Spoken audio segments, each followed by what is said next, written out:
They laughed at the ragged old man offering to fix a luxury car for a meal, never realizing they were mocking a living legend. The rain hammered down on a city that didn't see him. A ghost in tattered fatigues, staring through the glass at a silver Aston Martin no one could fix. He shuffled into the bright, pristine showroom, drawing stares and smirks. "Can I fix it for a meal?" he asked, voice rough from years of silence. The salesman laughed, unaware they were standing before a legend, a man whose hands had once resurrected machines under enemy fire, where failure meant death. Tonight wasn't about money or glory, it was about survival. But what happened next would shatter their assumptions, ignite a storm of headlines, and reveal that Jack Riley was far more than a drifter. His story was only just beginning. Just before we dive in, let us know in the comments where you're watching from today. We love seeing how far these stories reach. And make sure you're subscribed so you don't miss tomorrow's special video. Now let's jump back in. Enjoy the story. A bitter wind whipped around the corners of the city, carrying with it the first hints of a storm. He stood across the street, a ghost in tattered fatigues, watching the warm glow of the dealership. They called him Old Jack, the man who talked to engines. But they never knew the secrets those engines told him back. The rain began to fall in thick, slanting sheets, plastering Jack's thin jacket to his skin. He didn't seem to notice. His eyes, the color of a faded summer sky, were fixed on the gleaming chrome and polished steel of the cars inside Prestige Motors. He had once commanded legions of men and machines. Now, he commanded only the tremor in his hands and the gnawing emptiness in his stomach. He took a deep breath, the cold air stinging his lungs, and crossed the street. The showroom was a cathedral of wealth. Soft lights gleamed on the hoods of cars that cost more than most people's homes. A young salesman, barely out of his teens, looked up from his phone, his face a mask of disdain as Jack shuffled in, leaving a trail of wet footprints on the pristine white tiles. "Can I help you?" the young man asked, his tone making it clear he wanted to do anything but. Jack's voice was raspy from disuse. "There's a car in the service bay," he said, gesturing with a trembling hand towards the back. "A vintage silver Aston Martin. The engine, it's not breathing right." The salesman, whose name tag read Kyle, let out a short, incredulous laugh. "Breathing right? Sir, our mechanics are the best in the business. I think they know what they're doing." He took a step forward, trying to subtly herd Jack towards the door. "Now, if you're not here to buy a car." "I'm not," Jack said, his gaze still on the service bay. "I'm here to fix it." He finally looked at Kyle, his eyes holding a depth of knowledge that the young man couldn't possibly comprehend. "And all I'm asking for in return is a hot meal." Kyle stared at him for a long moment, then burst out laughing. It was a cruel, mocking sound that echoed in the cavernous showroom. He turned to his colleagues, two other salesmen who were now watching the exchange with amusement. "Hey guys, get this. This old fella says he can fix the Aston Martin for a sandwich." The other salesmen joined in the laughter. The owner of the dealership, a portly man in an expensive suit named Mr. Abernathy, emerged from his office, a frown creasing his brow. "What's all this commotion?" Kyle pointed a thumb at Jack. "This homeless guy wandered in off the street. Says he can fix Mrs. Davenport's Aston Martin for a meal." Mr. Abernathy's eyes narrowed. Mrs. Davenport was his most important client. Her car had been in his shop for a week, and his mechanics were stumped. They had thrown every diagnostic tool they had at it, replaced half the parts, and still, the engine sputtered and died. The pressure was mounting. He looked at the old man, at his tattered clothes, his grizzled beard, his calloused, trembling hands. It was absurd, but there was something in the man's eyes, a quiet confidence, a flicker of something he hadn't seen in a long time. "You think you can fix it?" Abernathy asked, his voice laced with skepticism. "I know I can," Jack replied simply. Abernathy was a gambler at heart. He had built his empire on risky bets. This was perhaps the most ridiculous one of his life, but what did he have to lose? "All right," he said, a slow smile spreading across his face. "You've got a deal. You fix the car, you get a meal. The best meal in town on me. But if you can't," he leaned in closer, his voice dropping to a conspiratorial whisper, "then you get to clean my showroom floor with a toothbrush." The salesman snickered. Jack just nodded. "Fair enough." He walked towards the service bay, each step slow and deliberate. The mechanics, a team of 3 seasoned professionals, stopped what they were doing and stared as he approached.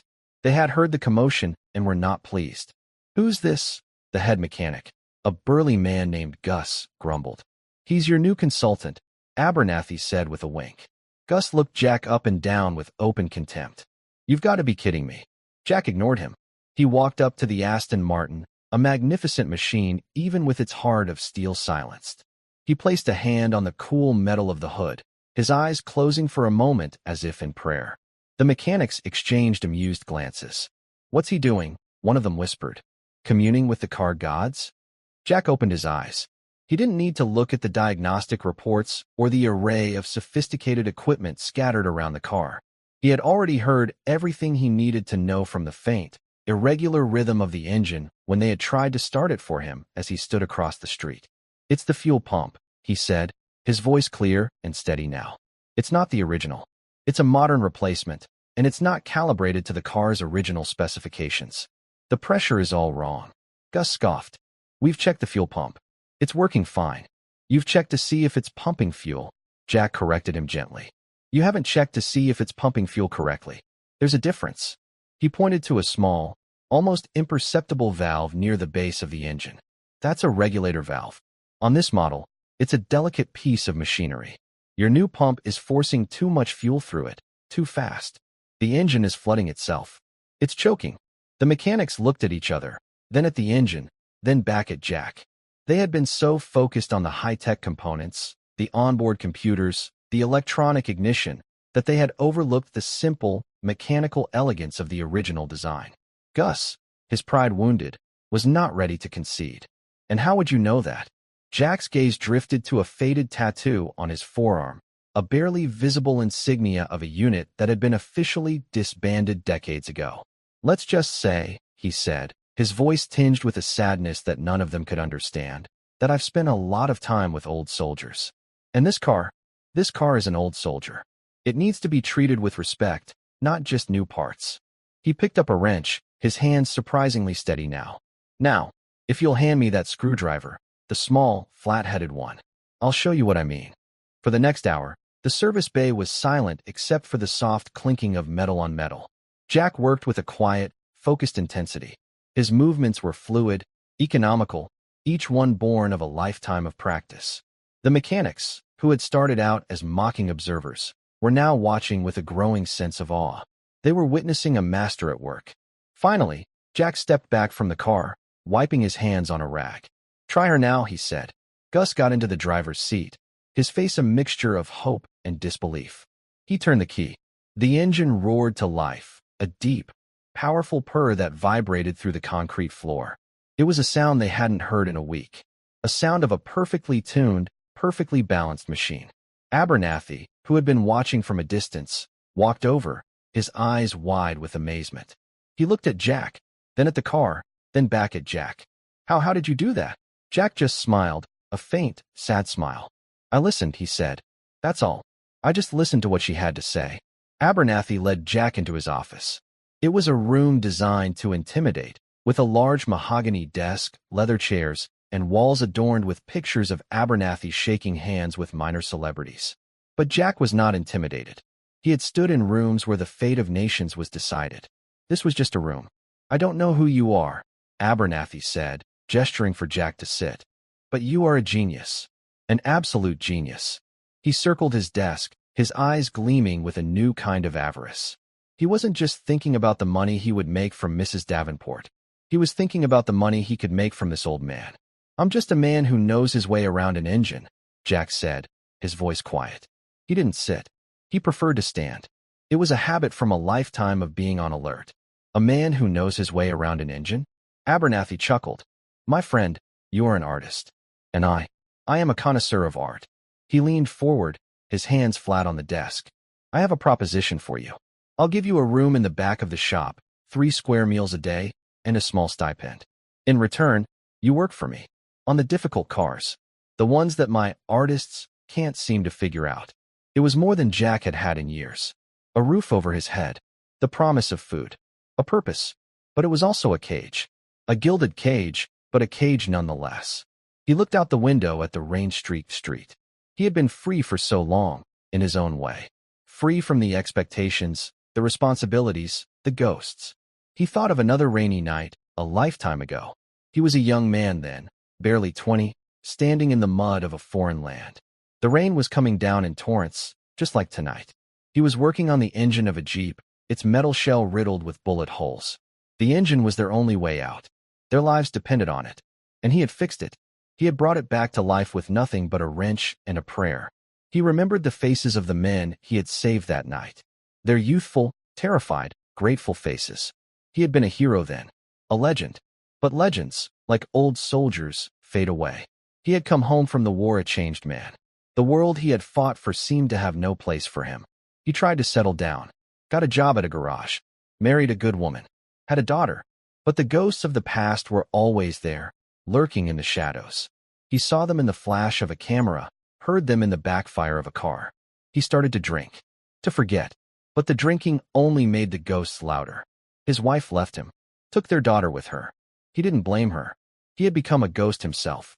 He drifted from town to town, from job to job, always running from something he could never escape. The open road became his only home. The rumble of an engine, his only friend. He was a master of his craft, but a failure at everything else. He was pulled back to the present by the sound of Abernathy clearing his throat. The dealership owner was looking at him, a flicker of impatience in his eyes. "So what do you say, Jack? Do we have a deal?" Jack looked at his hands. They were old hands, scarred and calloused, but they were still good hands. They could still bring things back to life. Maybe it was time to bring himself back to life. "I have one condition," Jack said. Abernathy raised an eyebrow.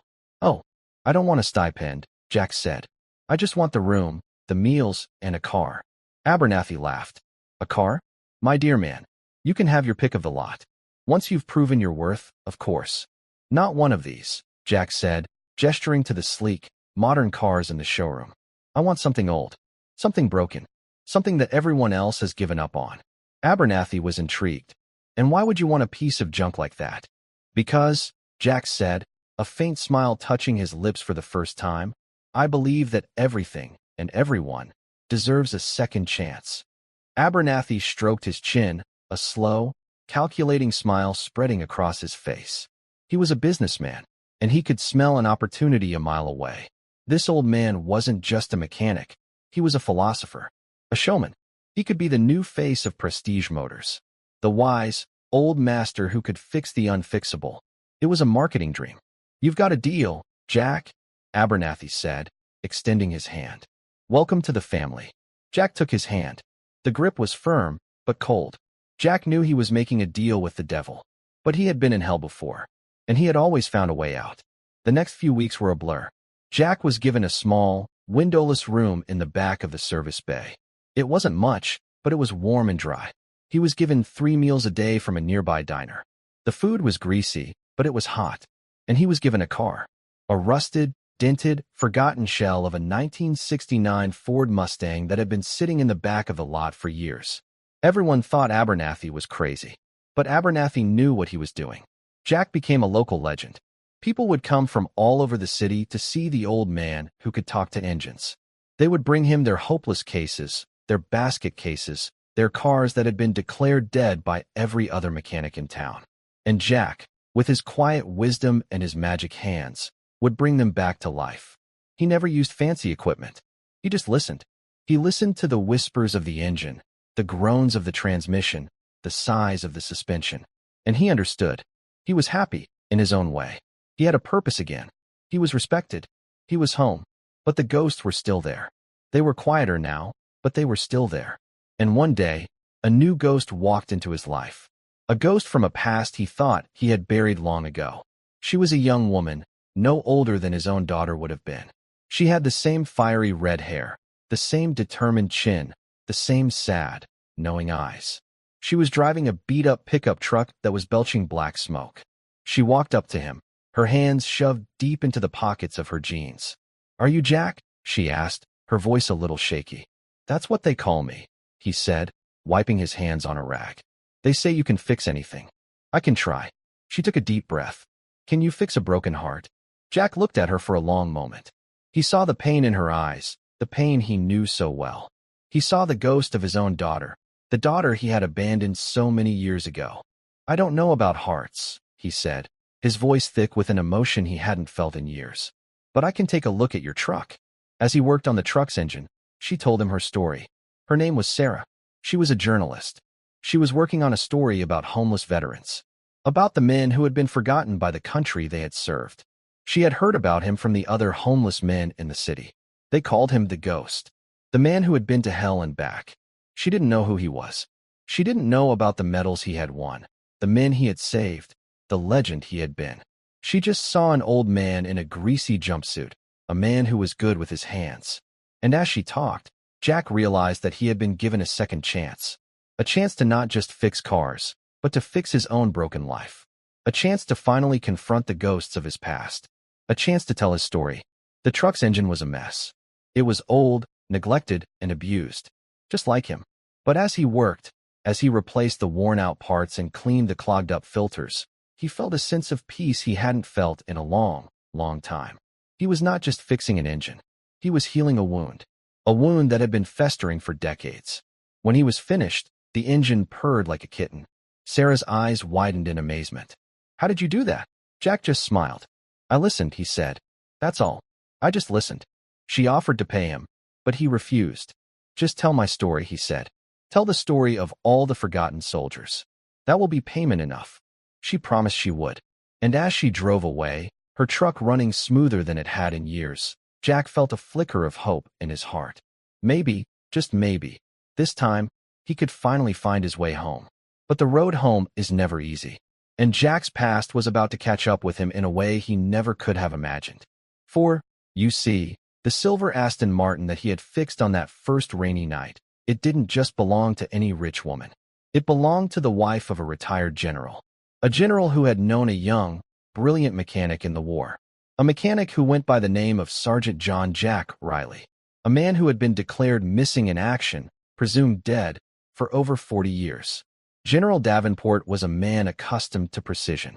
In his long and decorated military career, every detail mattered. Every piece of information was a potential key to victory or defeat. So when his wife, Eleanor, returned home, her beloved Aston Martin purring like a contented lion, he was, of course, pleased. But he was also intrigued. She recounted the story of the strange, homeless man who had diagnosed the problem with a single touch, a man who seemed to understand the very soul of the machine. He called himself Jack, Eleanor said, sipping her tea in the drawing room of their stately home. A quiet man. Sad eyes.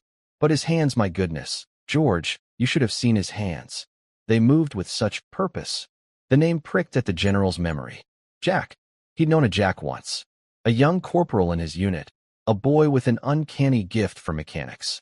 They called him the magician because he could coax life back into the most battered and broken down engines on the battlefield. A boy named John Riley. But everyone just called him Jack. Did he have a last name? The general asked, trying to keep his voice casual. Eleanor frowned. I don't believe so. Just Jack. Mr. Abernathy seemed to think it was all a grand spectacle, a bit of marketing genius on his part. He's already plastered the old man's face on a local billboard, the Auto Whisperer. The general stood and walked to the window, his hands clasped behind his back. It couldn't be. Sergeant John Jack Riley had gone missing during a reconnaissance mission deep in enemy territory. A jeep, a blown-out tire, an ambush. There were no survivors. He was listed as missing in action, later declared killed. The general had written the letter to the young man's family himself. It was one of the hardest things he had ever had to do. He dismissed the thought. It was a coincidence, a trick of an old man's memory. Still, the story lingered, a piece of a puzzle that didn't quite fit. A week later, the puzzle piece snapped into place. Sarah's article was published. It wasn't a front-page exposé, but a quiet, human interest story in the Sunday paper's local section. The Ghost in the Machine, a veteran's second chance. She wrote about the homeless man named Jack, his quiet dignity, his almost supernatural ability to fix engines, and his simple request to have the stories of forgotten soldiers told. She didn't know his last name or his history, but she captured his essence. She wrote about his hands, how they seemed to listen to the metal. She wrote about his eyes, how they held a universe of unspoken sorrow. General Davenport read the article over his morning coffee. He saw the accompanying photograph, a grainy black and white image of Jack leaning against the rusted Mustang, his face partially obscured by shadow. But there was no mistaking the tattoo on his forearm, a faded insignia of the 173rd Airborne Brigade, the general's old unit.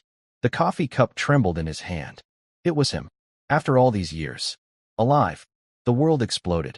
The story was picked up by the national news wires. The tale of the homeless hero, the legendary Sergeant Jack Riley, found working as a mechanic in a small-town dealership, was irresistible. It was a story of redemption, of forgotten valor, of the quiet resilience of the human spirit. Reporters descended on Prestige Motors like a swarm of locusts. Cameras and microphones were shoved in Jack's face. They wanted to know everything. Where had he been? Why had he hidden for so long? What did it feel like to be a hero? Jack was overwhelmed. He was a man who had spent his life in the shadows. He had sought anonymity, a quiet place where he could outrun his ghosts. Now, the brightest of spotlights was on him. He retreated into himself, into the familiar comfort of the engines. He refused all interviews, speaking only through Abernathy. Abernathy, of course, was in heaven. Prestige Motors became the most famous car dealership in the country. Business boomed. He milked the story for all it was worth, painting himself as the benevolent savior who had recognized the genius in the humble old man. He trademarked the name Auto Whisperer and started selling merchandise. T-shirts, coffee mugs, even a line of car care products. Jack saw none of the money. He didn't want it. He just wanted his little room, his 3 meals a day, and the solace of his work. He continued to fix the unfixable, his hands bringing order to the chaos of broken machinery, even as his own life descended into a new kind of chaos. And then, one day, she appeared. He was working on the Mustang, his sanctuary, carefully sanding down a patch of rust on the fender. He sensed a presence and looked up. A woman stood in the doorway of the service bay. She was in her early 40s, with the same red hair he saw in his dreams, the same determined chin, the same sad, knowing eyes as the young journalist, Sarah. But these eyes held something more. They held a lifetime of questions, a universe of pain. "Daddy?" she whispered, her voice cracking. Jack's hands froze. The sanding block fell to the floor with a soft thud. He had not heard that word in 40 years. He had not seen that face since it was a child's. His daughter, Elizabeth. He stood up slowly, his old bones protesting. He wanted to run to her, to hold her, to tell her he was sorry for everything. But he was paralyzed. The ghosts of his past rose up around him, their silent accusations filling the air. He was a failure, a drunk, a deserter. He had abandoned her. How could he possibly ask for her forgiveness? She took a step towards him, then another. Her eyes welled up with tears. "I thought you were dead," she said, her voice a mixture of anger and anguish. "They told us you were dead." "I was," he said, his own voice raspy with emotion. In a way, the reunion was not a happy one. It was a storm of unspoken resentments, of years of unanswered questions. Elizabeth, now a successful lawyer with a family of her own, had built a life on the foundation of his absence. His sudden reappearance was a shockwave that threatened to shatter that foundation. She had seen the news reports, of course. She had seen the face of the man she had only known from faded photographs. A man her mother had spoken of with a mixture of love and bitterness. A man who was a war hero to the world, but a ghost to his own family. They talked for hours, their conversation punctuated by long, painful silences. He told her about the war, about the things he had seen, the things he had done. He told her about the ghosts, about the drinking, about the running. He didn't make excuses. He just told her the truth. She, in turn, told him about her life, about growing up without a father, about the hole his absence had left in her heart, about the anger she had carried for so long. "Why?" she finally asked, the one question that mattered above all others. "Why did you never come home?" Jack looked at his hands, the hands that could fix anything but his own broken life. "Because," he said, his voice barely a whisper, "I didn't know how. I was so broken. I didn't think I could ever be whole again. I thought you were better off without me." "That wasn't your decision to make," she said, her voice cold. The words hit him harder than any bullet. He knew she was right. Their meeting ended without resolution. She left him with a picture of his grandchildren, 2 smiling boys he had never met, and a promise to call. It was a small gesture, but it was a beginning. a fragile thread of hope in the tangled mess of his life. In the days that followed, Jack felt a shift within him. The ghosts were still there, but they were different now.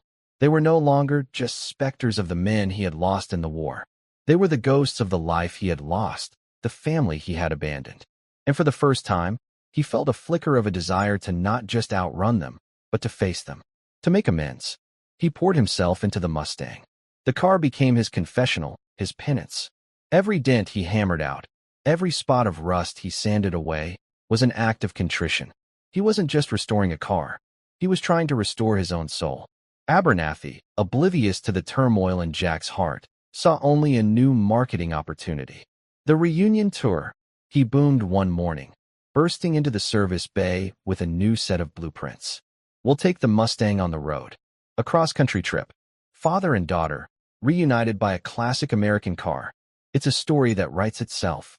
Jack looked at the blueprints, then at Abernathy's gleaming, rapacious face. He had been a pawn for so long. A pawn of the army, a pawn of his own addictions, a pawn of this greedy little man. He had been a ghost, a legend, an auto whisperer. He had been everything but himself. He crumpled the blueprints in his fist. No, he said, his voice quiet but firm. Abernathy was taken aback. No? What do you mean, no?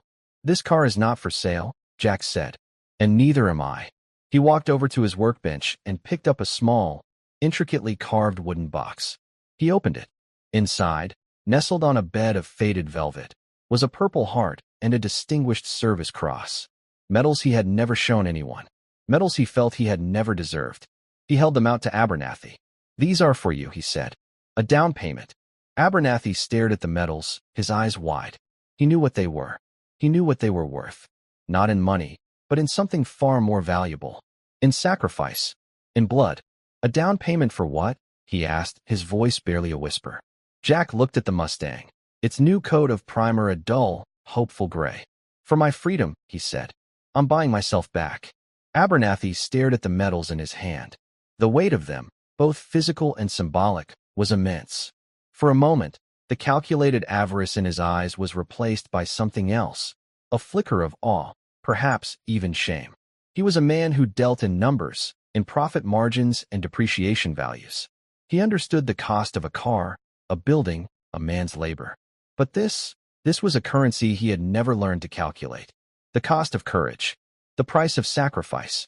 What is this? He finally managed to say, his voice softer than Jack had ever heard it. It's a long overdue debt, Jack said. I've been running from who I was for 40 years. I hid behind a bottle, then I hid behind these walls. You gave me a roof and a purpose when I had nothing. I won't forget that. But you didn't save me, Mr. Abernathy. You just put me in a different kind of cage. A comfortable one, I'll admit. But I'm done with cages. So you're leaving? Abernathy asked, the businessman in him resurfacing. The panic was immediate. He was losing his star attraction, his golden goose. Just like that? After everything I've done for you. I'm not leaving, Jack corrected him. Not yet. I'm making you a business proposition. A final one. He gestured to the Mustang. I'm going to finish this car.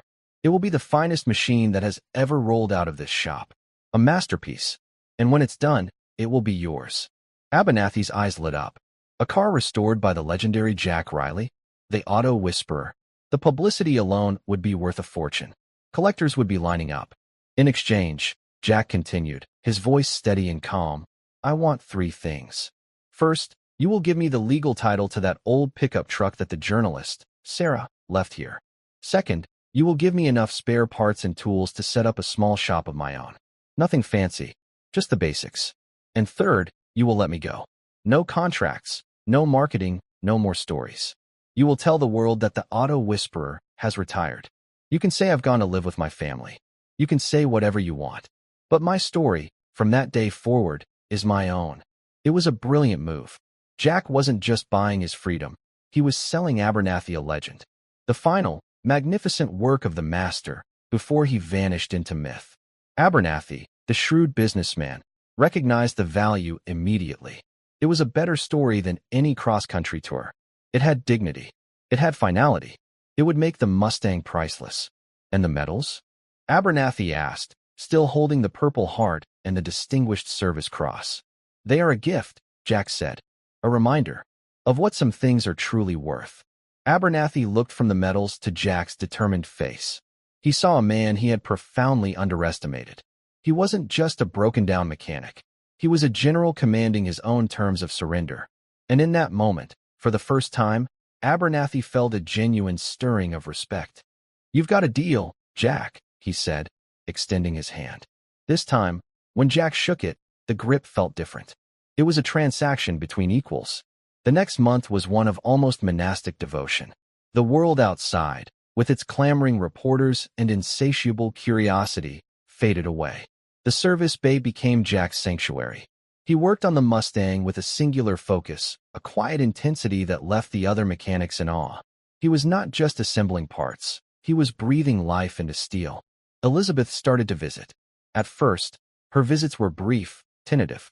She would bring him coffee and a sandwich, and they would talk awkwardly amidst the smell of grease and paint. She told him about her sons, his grandsons. Mark, the older one, was quiet and studious, a reader. Luke, the younger, was a ball of energy, obsessed with taking things apart to see how they worked. "He's like you," she said one afternoon, a small, sad smile on her face. Jack felt a pang in his chest. A whole life he had missed. A lineage he was a stranger to. He started saving parts for his grandsons. An old carburetor he polished until it gleamed. A set of vintage spark plugs. He explained to Elizabeth how they worked, his hands moving with the grace of a surgeon as he pointed out the intricate mechanisms. Through the language of the engine, he was trying to speak to a daughter he barely knew, to connect with grandsons he had never met. Slowly, the wall between them began to crumble.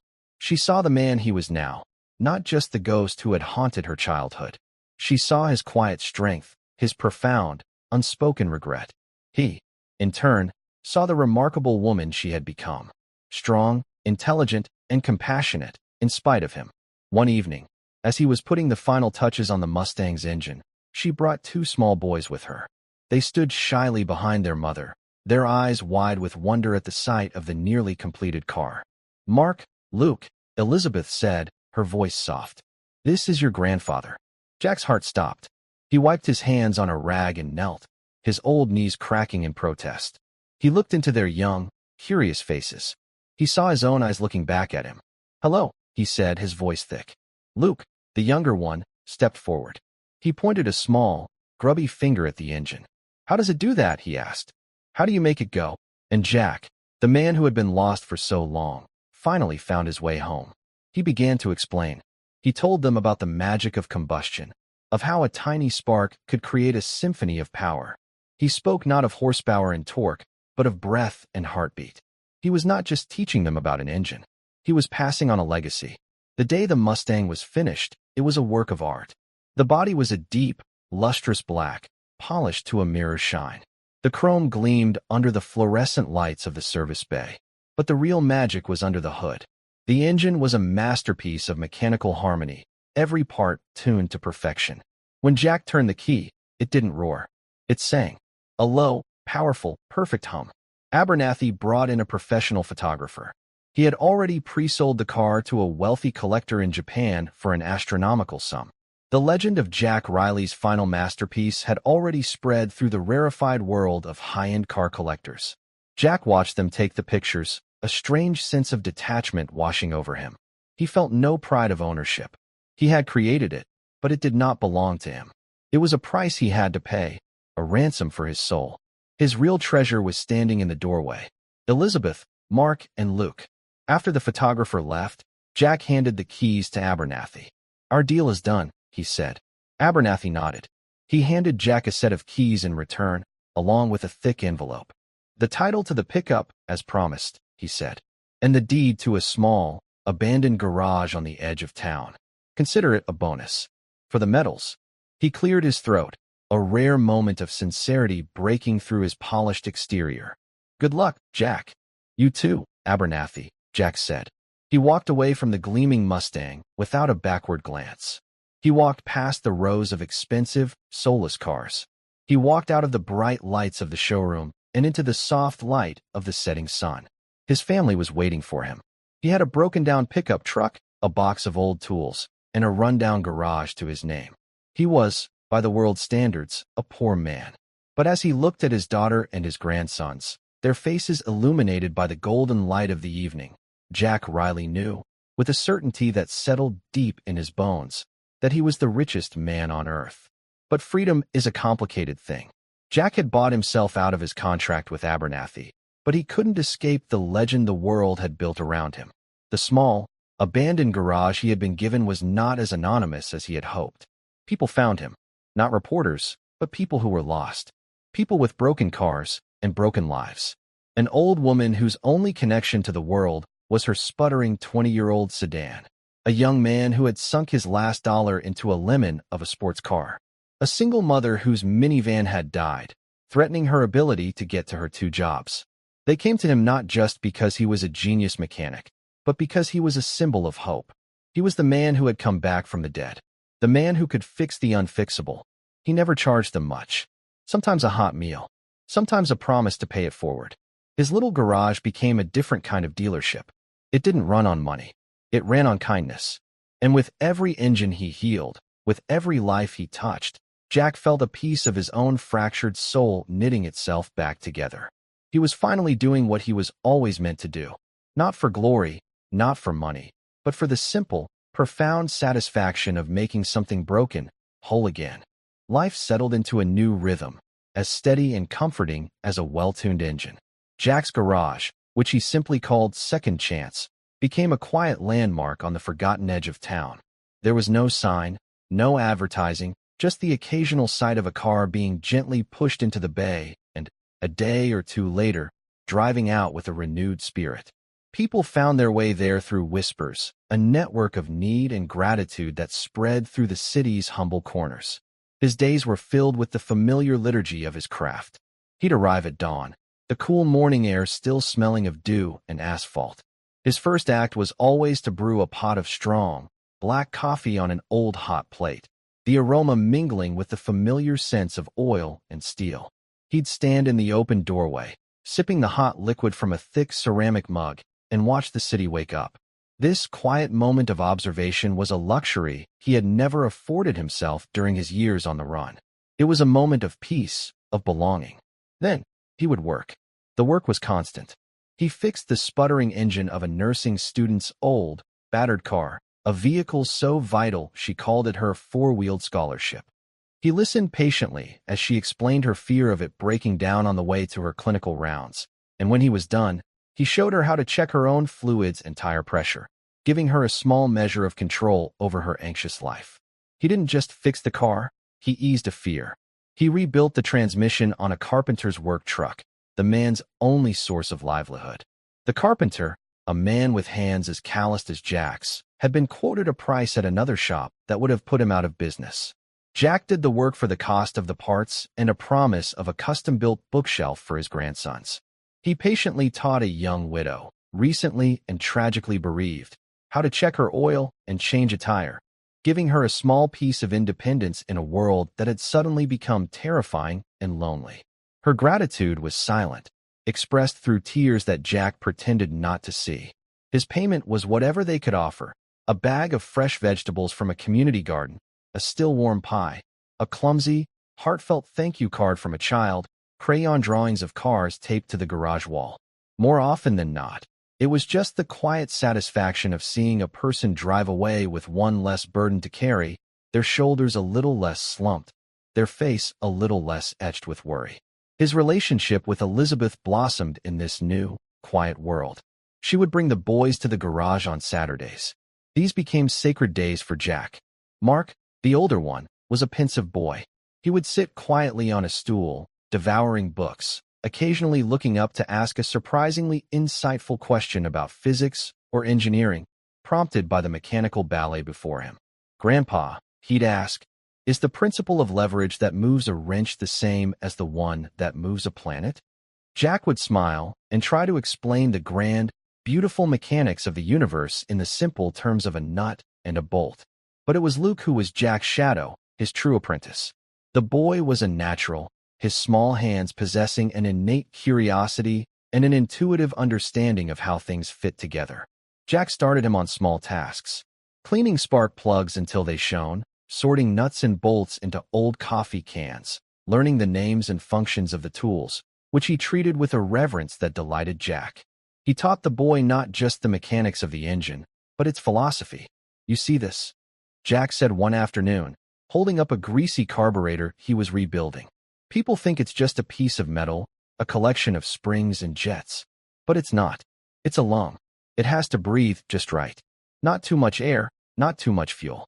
It's all about creating the perfect mixture, the perfect balance. Everything in life is about balance, Luke. Remember that." The boy would nod, his eyes wide with concentration, a permanent smudge of grease on his nose. In those moments, Jack wasn't just a grandfather. He was a bridge to a past the boy had never known, a guide to a future full of possibilities. He was repairing more than just machines. He was repairing the broken chain of his own family, linked by precious, powerful link. One cool autumn evening, as Jack was wiping down his tools, preparing to close up the shop, a sleek, black sedan pulled up. It whispered to a halt, its quiet confidence a stark contrast to the usual sputtering arrivals at his door. It was the kind of car that didn't belong in this part of town. A man in a crisp, dark suit stepped out. For a fleeting moment, Jack's old instincts flared, a lifetime of running making him want to retreat into the shadows. But he stood his ground, wiping his hands slowly on a rag. He was done running. The man was not a reporter or a government official. He introduced himself as General Davenport's aide. The general, he explained, was requesting a personal visit. It wasn't an order, the aide was careful to stress, but a heartfelt plea from one old soldier to another. Jack agreed. The next day, he put on a clean set of work clothes, the best he had, and drove Sarah's old pickup truck to the general's stately home. It was a world away from his garage, a world of manicured lawns, ancient oak trees, and a quiet, imposing wealth. General Davenport was waiting for him in his study, a room filled with books, maps, and the ghosts of old campaigns. He was friendlier than Jack remembered from their brief, transactional encounters at the dealership. The sharp lines of his face had been softened by age, but his eyes were still as piercing as ever. "Sergeant Riley," the general said, rising slowly from his large leather chair. "It's good to see you." "It's just Jack now, sir," Jack replied, his voice calm. The general gestured to a chair. "Please." He didn't waste time with small talk. He was a man of purpose, even in his distress. "I didn't ask you here to talk about the old days, Jack. I asked you here because I have a problem. One that no amount of money or influence seems to be able to solve." Jack expected him to talk about a car. A rare vintage model, perhaps. A mechanical puzzle. But the general pointed not to the garage, but to a small, silver picture frame on his desk. It was a photo of a young man in an army uniform, his smile bright and full of a life that seemed, even in the still image, boundless. "My grandson," the general said, his voice thick with a grief that was still raw and sharp. "His name was David. He served 2 tours in the latest conflict. Came back, different, changed." The general explained. David had survived the war, but the war had not survived in him. He was haunted by the things he'd seen, the things he'd done. He couldn't connect with his family, couldn't hold down a job, couldn't find peace in the quiet of his own home.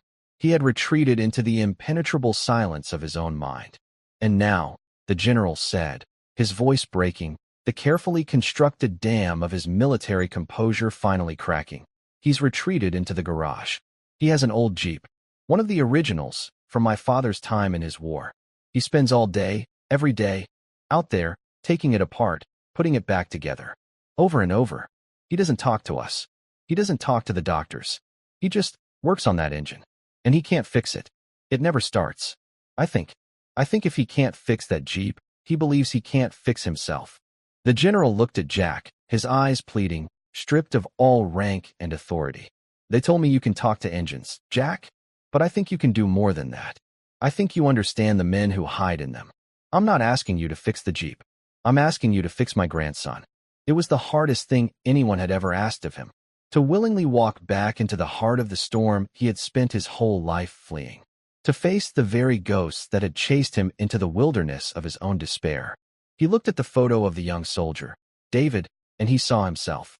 He saw the same haunted eyes, the same desperate search for an escape in the cold, logical embrace of a machine. He had to do it. It was a debt he owed, not to the general, but to the young, broken man he used to be. The next morning, Jack went to the Davenport estate. He didn't wear his mechanic's jumpsuit. He wore simple, clean clothes. He was not there as the auto whisperer. He was there as Jack. He found David in a large, pristine garage that looked more like a laboratory than a workshop. He was a mirror image of the photo on the desk, but the light in his eyes had gone out. He was hunched over the Jeep's engine, his hands covered in grease, his shoulders slumped in defeat. The garage was filled with parts, some meticulously cleaned and laid out on cloths, others lying in piles of rusted despair. It was a scene of ordered chaos, the physical landscape of a troubled mind. Jack didn't say anything at first. He just stood in the doorway and watched, his senses taking in the scene. He could see the problem with the engine immediately. A cracked distributor cap, a frayed primary wire to the coil. Simple, novice fixes. But he knew this wasn't about the engine. Not really. He walked over and picked up a wrench from the floor. "Mind if I help?" he asked quietly. David didn't look up. He just shrugged, a barely perceptible movement of his shoulders. For the next few hours, they worked in a profound, unbroken silence. Jack didn't try to fix the main problem. Instead, he started on small, peripheral things. He began by cleaning a single spark plug, his motions slow and deliberate. He tightened a loose bolt on the fender. He began to organize the scattered tools, placing each one back in its proper place on a large pegboard, creating a small island of order in the sea of chaos. He didn't offer advice. He just worked alongside the boy, a silent, steady, non-judgmental presence. Finally, Jack paused. He looked at the engine, then at David. "She's an old soldier," Jack said, his voice soft, almost a whisper. "Sometimes they get tired. Sometimes they forget why they're fighting." David stopped working, his hands hovering over the engine block. He looked at Jack for the very first time, his eyes wary, suspicious. "I knew a lot of Jeeps like this," Jack continued, his gaze distant, looking back through the decades. "They'd take a beating, get shot up, blown up. We'd patch them together with whatever we had and send them back out into the fight. But sometimes, the damage wasn't on the outside. It was something deep inside. A timing gear stripped by a sudden shock, a main bearing worn out from stress. Something you couldn't see, but you could hear it in the sound of the engine. A rattle, a knock, a hesitation. The engine, it loses its heart." He looked directly at David, his gaze unwavering. "It's not the broken parts that are the hardest to fix. It's the heart." A single, hot tear traced a clean path through the grease on David's cheek. "I left them behind," he whispered, his voice hoarse and cracked from disuse. "My friends, I left them." And then, the story poured out of him. A torrent of guilt, and fear, and unspeakable pain. An ambush on a dusty road. A firefight. A split-second decision he had to make as the vehicle commander. He had survived. His friends had not. He was living with the ghosts of the men he couldn't save, their faces appearing in his dreams, their voices echoing in the silence. Jack listened. He didn't interrupt. He didn't judge. He just listened, his presence a quiet anchor in the boy's storm of grief. He had heard this story before, in the broken whispers of men in field hospitals, in the bottom of 1,000 whiskey glasses. He had lived this story, and when David was finished, his body trembling with the force of his long-overdue confession, Jack placed a firm, steady hand on his shoulder. "The war ends," Jack said, his voice filled with a lifetime of hard-won wisdom. "They tell you it's over, and you come home. But the fight, the real fight to actually come home, that's a different battle. And you don't have to fight it alone." He pointed to the cracked distributor cap. "The engine's heart is broken," he said. "But we can fix it. Together." They worked through the afternoon.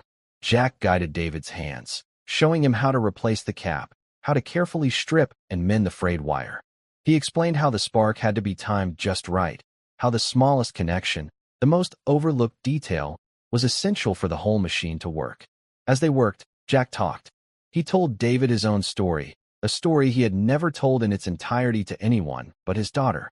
He spoke of the men he had lost, of the crushing guilt he had carried for decades, of the long, lonely years he had spent running from himself. He showed David the scars on his soul, and in doing so, he showed him that wounds, even the deepest ones, could eventually heal. When they were done, the engine was whole again. "Try her now," Jack said. David hesitated, his fear of failure palpable. Then he slid into the driver's seat. He took a deep, shuddering breath and turned the key. The engine sputtered once, twice, then roared to life. It was a strong, steady, powerful sound. A sound of resurrection. David looked at Jack, his eyes filled with a light that had been extinguished for years. It was more than just an engine. It was hope, singing on the autumn air. Jack knew his work was done. He had not fixed a Jeep. He had helped a young soldier begin the long, arduous journey home. As he walked out of the garage, General Davenport was waiting for him. The old soldier's face was a mask of profound gratitude. He tried to offer Jack money, a reward, anything. Jack shook his head. "He's a good kid, General. Just listen to him. That's all he needs. Someone to listen." Jack returned to his small garage, to his quiet life. The world would never know what he had done. There would be no headlines, no awards. But Jack didn't need them. He had found something better. He had found peace. A few weeks later, a different pickup truck pulled up to his garage. It was an old, beat-up model, but the engine purred with a smooth, confident rhythm. David stepped out.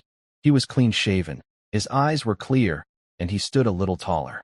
He was holding a small, intricately made wooden box. "I made this for you," he said, handing the box to Jack. Jack opened it. Inside, perfectly organized in custom-cut velvet, was a set of antique watchmaker's tools, each one polished to a high shine. "My other grandfather. He used to fix clocks," David said, a small, genuine smile touching his lips. "He told me it was all about finding the rhythm again after something made it stop. I thought you'd understand." Jack looked at the young man, at the life that was starting anew before him. He saw the past and the future, the soldier he was and the man David could become. The circle was complete. That evening, as the sun set, casting long, peaceful shadows across the concrete floor of his garage, Jack was cleaning his tools. His daughter and grandsons would be there soon for dinner. The smell of Elizabeth's cooking already seemed to drift on the breeze. He heard a noise and looked up. A young man, barely a teenager, stood in the doorway. His clothes were torn, his frame was thin, and his eyes were filled with a desperate, familiar hunger. The boy looked at a broken-down motorcycle in the corner, a sad-looking machine with a flat tire and a tangled chain, then back at Jack. His voice was trembling, barely a whisper. "Mister," he asked, "can I fix it for a meal?" Jack looked at the boy, and for a fraction of a second, he saw himself, a ghost in a rainstorm standing outside a fancy dealership, a lifetime ago. But the man who stood in the garage now was not a ghost. He was solid. He was present. He was whole. He smiled, a warm, genuine smile that reached his faded blue eyes and smoothed the weary lines on his face. He picked up a clean rag from his workbench and tossed it to the boy. "Son," he said, his voice gentle but strong. "You don't have to fix it for a meal, but you can help me fix it. And then, we'll eat together." Thank you for following this story. If you enjoyed it, please subscribe and share your thoughts below. Where are you watching from? Let us know in the comments. Stay tuned for more immersive stories.